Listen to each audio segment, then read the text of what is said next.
Hey guys, welcome to yet another video, and in this video we will be going to cover the MCP servers for Codex code or the Codex CLI in detail. So the first thing that we will need to clear about is what MCP servers actually means. So an MCP server or a model context protocol server is a standardized universal adapter that connects AI models to external tools, data sources and services. So instead of writing custom code for every integration like Google Drive, Slack or local database, developers use MCP to expose these capabilities in a standard format that any MCP compliant AI agent or client can understand and use. So now apart from that, now let's see how we can add an MCP server in the Codex CLI with PowerShell. So you can add an MCP server to the OpenAI Codex CLI using the integrated Codex MCP add command. So what you will need to do is first open your Windows PowerShell in administrator mode, and you need to ensure you have Node.js installed and the Codex CLI authenticated. Then you will need to run the command, so you can use the following command to register a new or view all of the servers that you have. Just type in the / and then type in MCP. So you can see this list configured MCP tools. Use MCP verbose for detail. So currently you can see I do not have any MCP tools available, and there is only a codex apps with the auth and tools with no tools. So apart from that, if we wish to add our own MCP servers, what I usually suggest to people is that they can simply ask the codex to add any particular server, or if you wish to add your own and you have the context and also the other details, then you can add the same as well. So let me show you how you can do that. So what you can do is you can simply ask codex to add a sample mcp server. So as you can see, I have typed in to add a simple MCP server.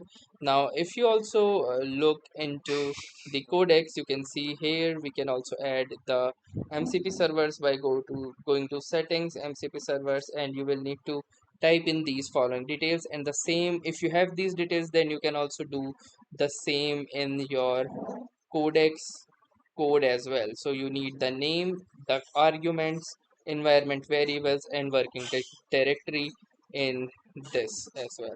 So you can see it says that is a node server using it now. So I will add a small standalone sample beside it and write it into mcp.json with a disable by default no secret shape.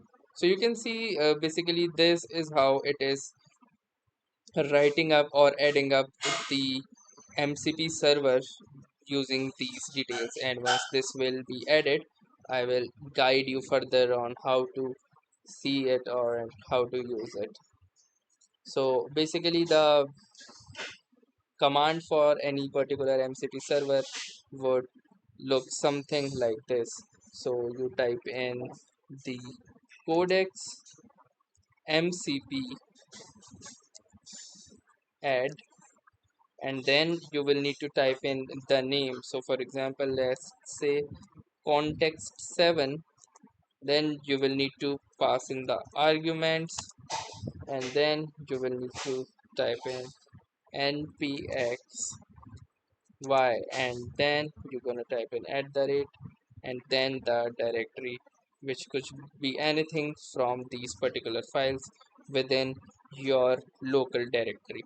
So you can see most of the time, if you wish to add any MCP server, just simply ask the codex to do it. You can simply provide it the information and you don't even need to remember the syntax.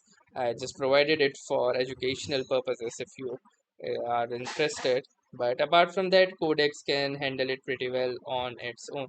So now I'm gonna need to click onto this y option in order to allow it the necessary permissions.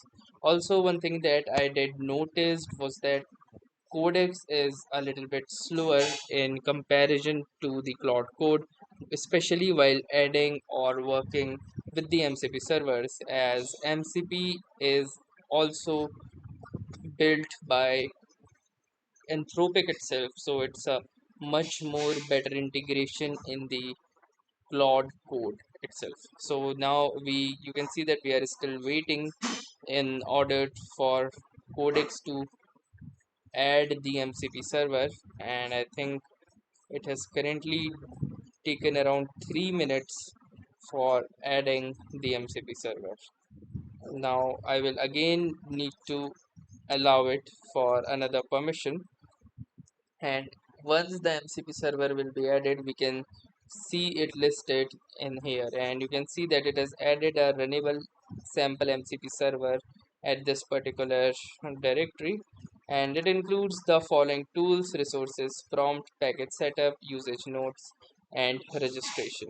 So now if I type in a forward slash and then type in MCP, I must see the particular action which is available in here. So if I go to this particular directory, I could easily see it. So let me simply copy it and let me go to my D directory, and then I'm gonna go into the dev file, and here it must be simple MCP server, so I'll simply use a sort by, and here it is, the MCP server, as I can see right here at the top.